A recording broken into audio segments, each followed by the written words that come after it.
My brother mocked me at Thanksgiving, said I'd die alone with cats, no legacy, no plan. A week later, he was divorced and begging to crash at my place. I set rules. He broke them, so I kicked him out. The mashed potatoes were good. I'll give Mom that. She always nailed Thanksgiving dinner, buttery, rich, comfort on a plate. The table was crowded. All the usual faces gathered around, passing dishes, trading laughs. For a while, it felt normal. Safe, even. My name's Ryan.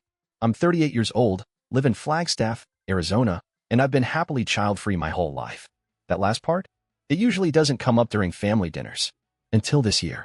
Nathan, my older brother by 2 years, sat across from me with his wife Anna on his right and their twins, Lucas and Lila, on their left, squirming in their seats like kids do.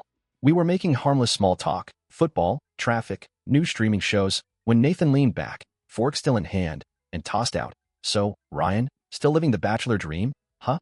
I shrugged, keeping it light. If by dream you mean quiet mornings and no diapers, then yeah, living it. A couple polite chuckles circled the table, but I felt it. The shift. Nathan smirked. You ever think about what it'll be like when you're 60 and it's just you and a bunch of cats in a dusty apartment? I blinked. Excuse me. He pointed his fork at me like he was bestowing some brotherly wisdom. You'll regret it one day.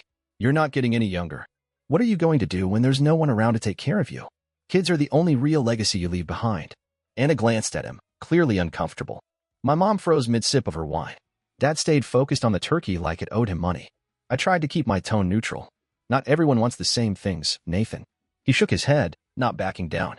You say that now, but everyone thinks they're fine being alone until they're actually alone. Then it's too late. You'll see. My jaw clenched, but I forced a calm breath. What I see is a brother who can't imagine someone choosing a life different than his. I'm not miserable, Nathan. I'm not lonely. I just didn't pick the same path you did. The table got quiet. Too quiet. You could hear forks softly tapping plates, someone shifting in their chair. But Nathan wasn't done. You think I'm judging you? He asked, tone getting sharper. I'm just saying, what you're doing isn't normal. You're almost 40, and you've got no wife, no kids, no plan. That's not independence, that's avoidance. That was the moment something inside me cracked. Not snapped, just cracked, like the stress fracture you don't notice until the pain doesn't go away. I set down my fork, met his eyes. Look, Nathan, I know you think your way is the only way, but I'm not broken. I'm not less than because I chose a different life. So maybe, just this once, you could sit there and eat your stuffing without trying to make me feel small. No one moved. Anna looked down at her plate. Mom stared at the centerpiece like it might save her. Lila reached for another roll, completely unfazed. Nathan opened his mouth, then shut it. The silence stretched for what felt like minutes. I picked up my water glass, took a sip, and stared at the gravy boat like it was the most fascinating thing in the world. Nathan didn't speak again for the rest of the meal. But the tension? That didn't go anywhere. That was Thanksgiving. Just another holiday, just another reminder that being family doesn't always mean being understood. Later that night, I sat in my apartment staring at the dark TV screen, the glow from the kitchen clock ticking away the minutes like it was trying to rush me through the pain. The leftover smell of turkey and cinnamon still clung to my shirt. I hadn't even bothered to change. The silence in my place usually felt peaceful, earned, even. But that night, it was heavy, sharp, like it was pressing on my chest. I kept replaying the conversation with Nathan. His smug face. The way he spoke like he was doing me a favor by shaming me. I didn't even know why it bothered me so much. It wasn't the first time he'd taken jabs at my life. But something about tonight, the setting, the timing, the fact that no one pushed back, it hit different. It wasn't just about kids. That's what I realized somewhere around midnight, sitting on my couch with a warm beer I didn't want and a headache I couldn't shake. It wasn't about family or legacy or loneliness. It was about respect, or lack of it. Nathan didn't think my life was legitimate because it didn't mirror his. He saw me as unfinished, immature, like I'd missed some deadline for adulthood, and now he had the right to declare me a failure. That's what really got me. The way he looked at me, not with concern or curiosity, but with that smug, quiet judgment. Like I was wasting space. And maybe I could have shrugged it off again. I'd done that plenty of times. Play it cool. Laugh it off. Let it slide. But I couldn't do that anymore. I wasn't a kid he could pick on. I wasn't someone floating through life with no direction. I had made choices. Deliberate ones. I had built a life that worked for me, quiet, clean, uncomplicated. There was value in that. Just because it didn't come with holiday cards or soccer games didn't mean it was less worthy. I leaned back and looked at the ceiling like it might offer answers. Enough, I muttered to myself. I didn't know what the next step was yet, but I knew this. I wasn't going to let Nathan keep cutting me down like that. Not at the dinner table. Not in front of our parents. Not in the name of just trying to help. I stood up, carried the half-empty beer to the sink, and dumped it. The sound of it washing away felt weirdly symbolic. No more brushing things off. No more letting it slide. I was done being the quiet one, the good sport, the target. Next time Nathan tried to make me feel small, he was going to meet someone different. Someone who knew his worth. I turned off the kitchen light and stood for a second in the dark. Next time, I wouldn't just defend my choices. I'd defend myself. It was late Friday evening when my phone rang. One of those calls that makes your stomach flip before you even look at the screen. I was on the couch, halfway through a movie I wasn't really watching, wrapped in a hoodie and trying to pretend I wasn't still annoyed about Thanksgiving. Then I saw Nathan's name. I almost didn't pick up, but some part of me, maybe habit, maybe guilt, made me swipe the screen. "Hey," I said, voice flat. There was silence on the other end for a second, just some rustling and a shaky breath. Then Nathan spoke, and I barely recognized his voice. "Ryan, can we talk?" Something in his tone made me sit up straighter. Gone was the cocky, buttoned-up version of my brother. He sounded broken, tired, like he'd been crying. "What's going on?" He cleared his throat, but his voice cracked anyway. "Anna and I are getting divorced." That was not what I expected to hear. I blinked at the TV, the sound suddenly distant. "Wait, seriously?" "Yeah. She told me this morning." Packed a bag and took the kids to her sister's. I didn't say anything right away. I didn't know what to say. Nathan had always painted his life like a postcard. Perfect marriage, perfect kids, perfect house in the suburbs. And now it was coming apart. "I'm sorry," I said finally, because it felt like the right thing to say. And I was sorry, in a way. No one wants to hear their brother's life is imploding, even if he'd been a jerk to you less than a week ago. He let out a breath, half a laugh, half a sigh. "Yeah, well, me too." I waited, sensing there was more coming. "I don't have anywhere to go right now," he said. "I've been crashing at a buddy's place, but it's not working out. And I can't stay with Mom and Dad. It'd be a circus with the kids coming and going."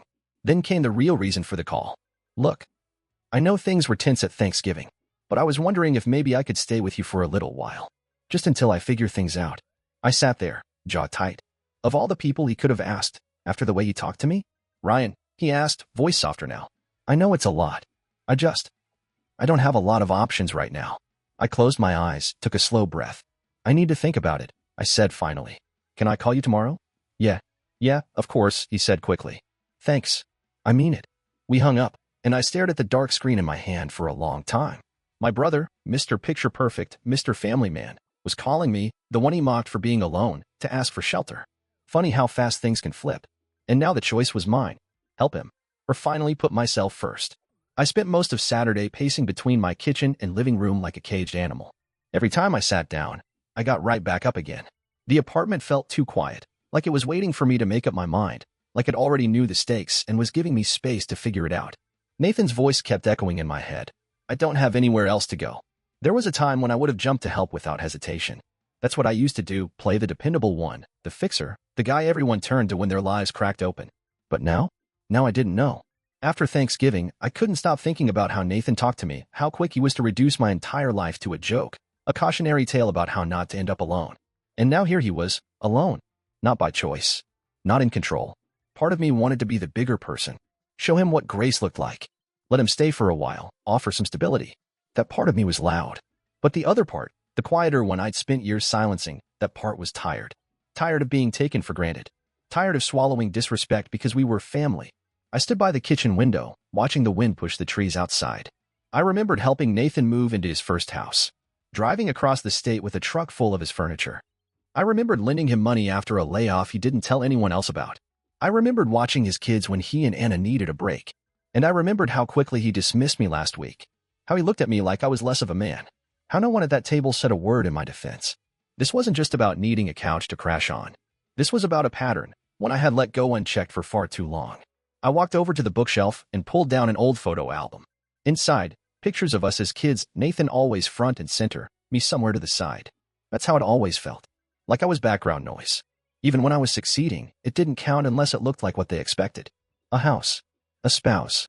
A kid or two. That was their version of respectability. But I had my own version. A career I loved. Friends who got me. A home that felt like mine. And peace, a kind of peace I had worked hard to build. And now he wanted to step into that space, into my life, after tearing it down with his words. I wasn't heartless. I didn't want to leave my brother out in the cold. But I wasn't going to let him walk in and act like nothing happened either. He could stay, but not like before. Not as if nothing had changed. If I said yes, it would be on my terms. Later that evening, I sat down on the couch with my phone in hand and a notepad in front of me. I wrote out the conditions clearly, just so I wouldn't forget them when I called. Limited stay. No guests.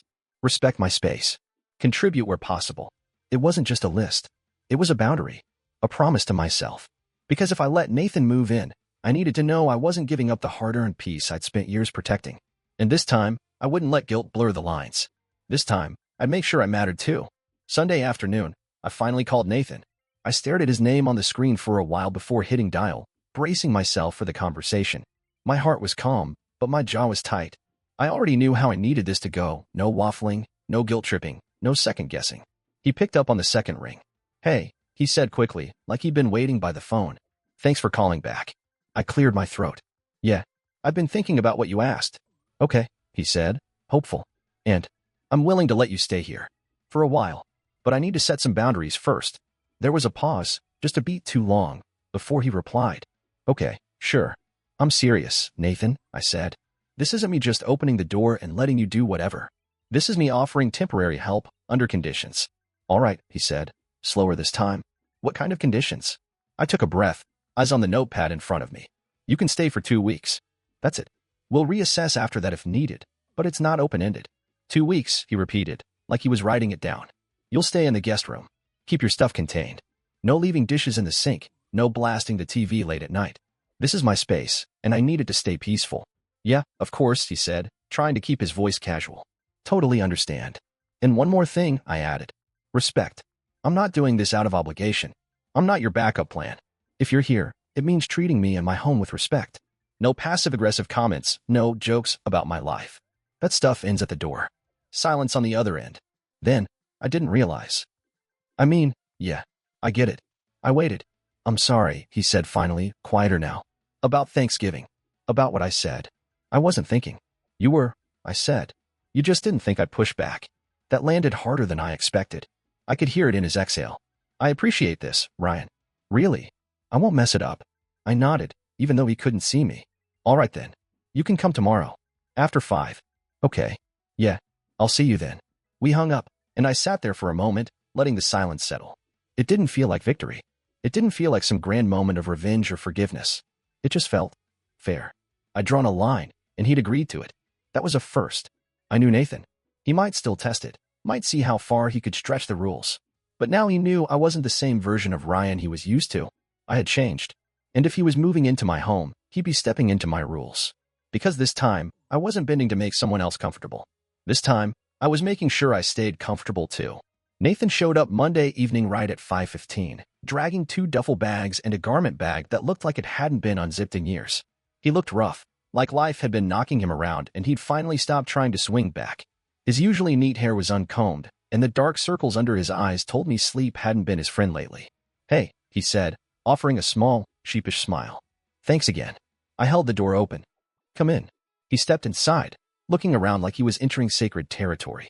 And in a way, he was. My apartment wasn't fancy, but it was mine. Clean, quiet, and calm, exactly the kind of space I'd built for myself after years of learning how to say no. I pointed down the hall. Guest room's on the right. Sheets are clean. There's towels in the closet. He nodded.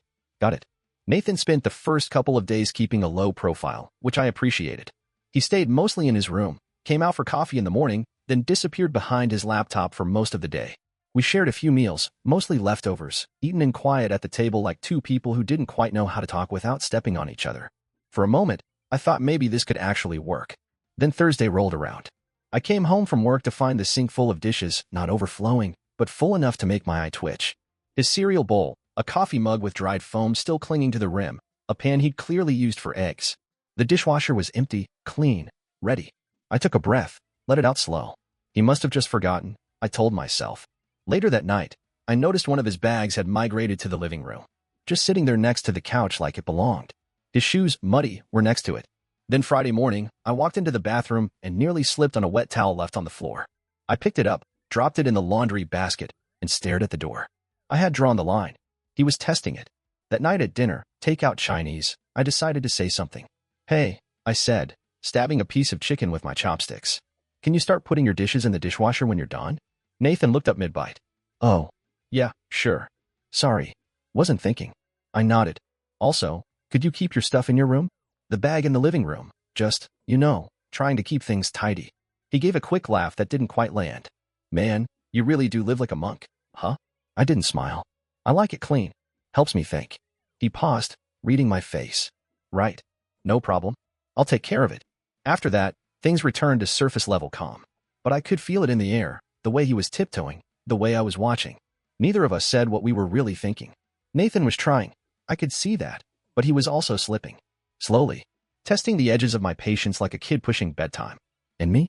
I was already bracing for whatever came next. Because peace is a fragile thing. And it doesn't take much for someone to start chipping at it. Even family. Especially family. It was a Tuesday evening when I found the bill. I'd just gotten home from work, still wearing my badge from a long shift, brain fried and feet sore, when I spotted a white envelope on the kitchen counter. My name wasn't on it, and I hadn't left any mail out that morning. I opened it out of habit, figuring it was some junk Nathan forgot to toss. Inside was a credit card statement. His name in the top corner. I wasn't trying to snoop, but the numbers were right there in bold. A week-old purchase at a high-end sneaker store, nearly $300. Another charge for a bar in town I'd never even heard of. A food delivery bill that must have fed 6 people. Then Uber rides. More clothes. Another restaurant. Altogether, it was over $1,000 in a single week. I stared at the numbers, my stomach sinking. He'd been walking around like someone in crisis, and maybe he was, but this didn't look like survival spending. This looked like indulgence. I heard the front door open behind me. Hey, man, Nathan said, dropping his keys in the dish by the door. Smells like the takeout place again? I turned around, still holding the bill. Is this yours? He blinked. What? I held up the envelope. The credit card bill. Was this just lying around, or were you planning to leave it on the counter like a reminder? He walked over, took one look, and scratched the back of his neck. Oh, yeah, I meant to move that. My bad. That's not the problem, I said. My voice was steady, but there was a tightness in my chest that wasn't leaving. You spent over $1,000 this week. New shoes, bars, Uber rides. Nathan, are you kidding me? He looked surprised. Annoyed, even. I didn't realize I had to clear my spending with you. You don't, I said, holding back.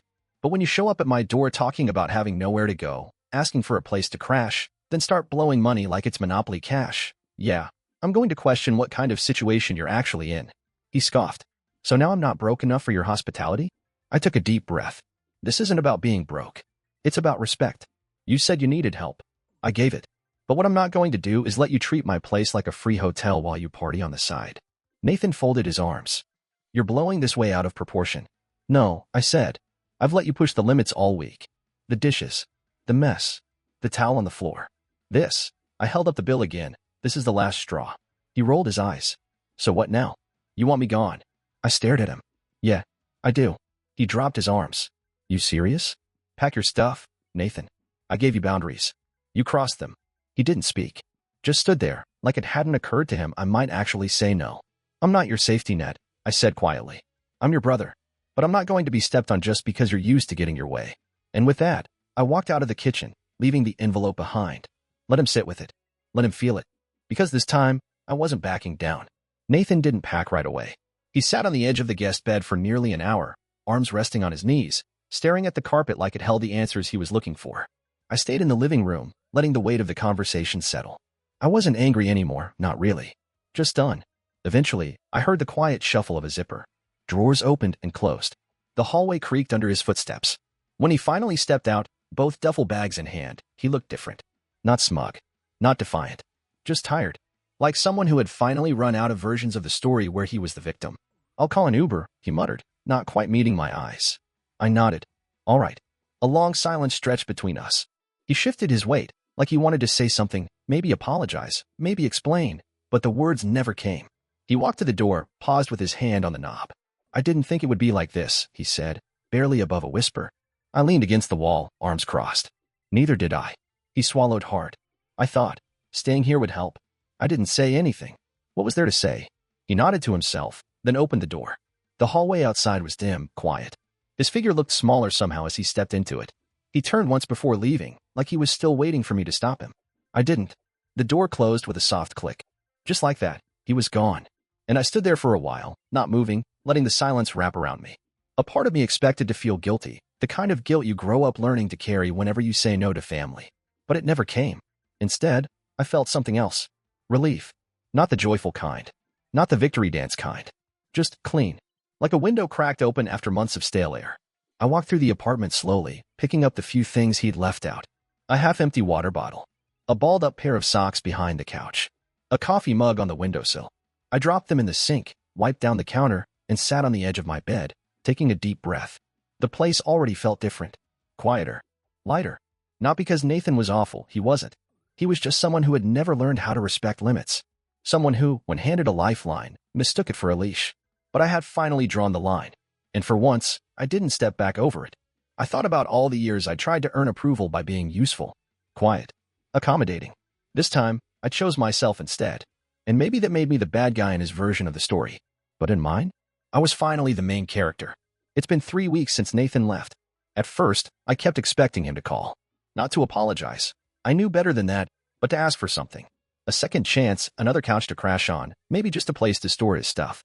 But the call never came. The silence stretched on, and to my surprise, I didn't mind. In fact, I kind of welcomed it. The apartment felt like mine again.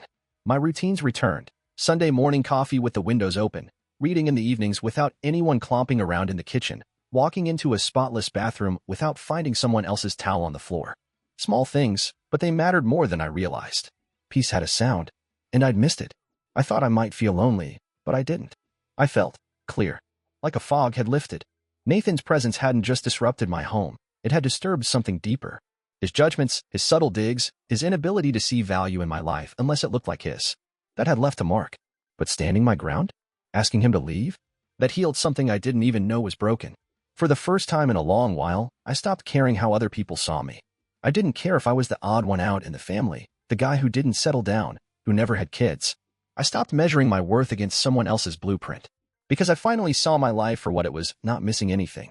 I had friends who didn't expect me to explain myself. A job I liked. A place that felt safe.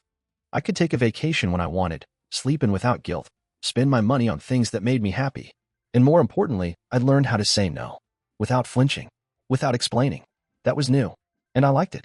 One night, I got a text from Anna, Nathan's soon-to-be ex. Just a short message. Thanks for having boundaries. I wish I had done that sooner. I stared at the screen for a minute, then smiled. Maybe we both had to learn the hard way. As for the rest of my family, Thanksgiving was never mentioned again. No one brought it up. Not my parents, not the cousins, not even my mom in her usual guilt-laced check-ins. I think they were scared of poking the bear. I didn't mind. I wasn't looking for a fight, just some space to live my life without judgment. The last Saturday of the month, I took a drive out to Sedona. I hadn't done something like that in a while. No reason, no schedule. Just me, the open road, and the slow climb into red rocks and stillness. I pulled off at a scenic overlook and just sat there for a while, watching the sun drop behind the canyons. The wind was sharp, but it felt good. Clean. I thought about everything that had happened, the dinner, the argument, the call, the bills, the goodbye. And I thought about everything that didn't happen, the apology, the acknowledgement, the change. Funny how you can grow stronger from things that never come. I got back in the car, rolled down the windows, and turned on the radio. I didn't know what came next. But for the first time in a long time, I didn't need to.